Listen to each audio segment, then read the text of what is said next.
संविधान बचावच्या संदर्भामध्ये आंदोलन केलं होतं आणि त्या आंदोलनाची केस होती. प्रत्येक वेळेला आम्ही सर्व आंदोलनकर्ते एकत्रित येणं होत नव्हतं आणि म्हणून कोर्टानं सगळ्यांना हजर राहण्याचं सांगितलं आणि आज आम्ही सगळे त्या ठिकाणी हजर राहिलो.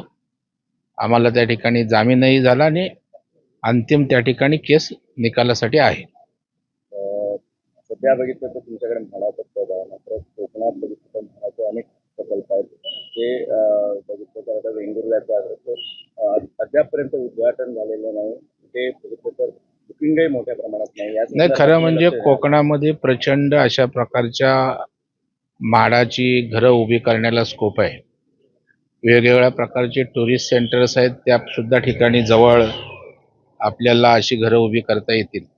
तर निश्चितपणे आपण जे सांगताय त्या संदर्भात चौकशी करू, जमलं तर साईट व्हिजिट करू आणि कोकणामध्ये म्हाडाच्या माध्यमातून सुद्धा जास्त घरं कशी होतील याची येणाऱ्या काळात आम्ही काळजी घेऊ.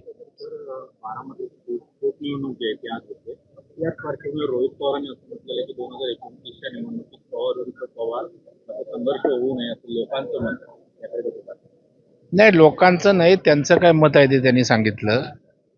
रोहित पवार बोलतात हे काही लोकांचे प्रतिनिधी किंवा लोकांचं मत म्हणजे रोहित पवारचं मत असं होत नाहीये.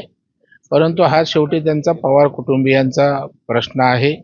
त्यांनी काय करायचं हा त्यांचा कौटुंबिक प्रश्न त्या ठिकाणी आहे. परंतु त्यांना जे करायचं आहे ते लोकांवर ढकलू नये. साहेब, तुम्ही कोकणचे सुपुत्र आहात. मुंबई गोवा महामार्गाचं काम जवळपास संपलेलं आहे. सिंधुदुर्गातलं झालेलं आहे, रायगडमधलं चालू आहे. टोल माफीसाठी प्रयत्न होतो विरोधकांकडून. ओसरगाव जो टोल नाका आहे तो टोल माफी द्यावी सिंधुदुर्गवासियांसाठी किंवा कोकण का पाहतो? नाही, टप्प्याटप्प्यानं महाराष्ट्रामध्ये टोलमाफी होतेच.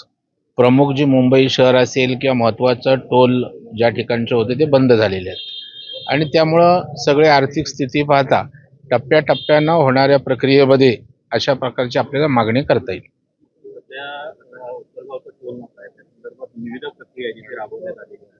आज 4 तारीख आहे, मुद्दा सबमिट करणे, त्या निविदा जी आहे ती ओपन होणार आहे. नाही, याच्या बाबतीत मला कल्पना नाही आहे. परंतु या ठिकाणी टोल माफीची मागणी असेल तर त्या ठिकाणी सरकार निश्चितपणे त्या संदर्भात भूमिका घेईल. त्यांनी सांगितलेलं आहे की नितीन गडकरी काही दिवसापूर्वी सिंधुदुर्गात आले आणि जाताना सिंधुदुर्गवासियांना टोल लावून दिले. नाही, मला वाटतं वैभव नाईकांना आता काम उरलेलं नाही आहे.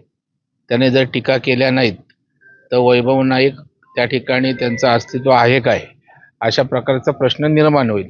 त्याच्यामुळे अधूनमधून त्यांना अशा प्रकारचे फुतकार सोडावे लागतात.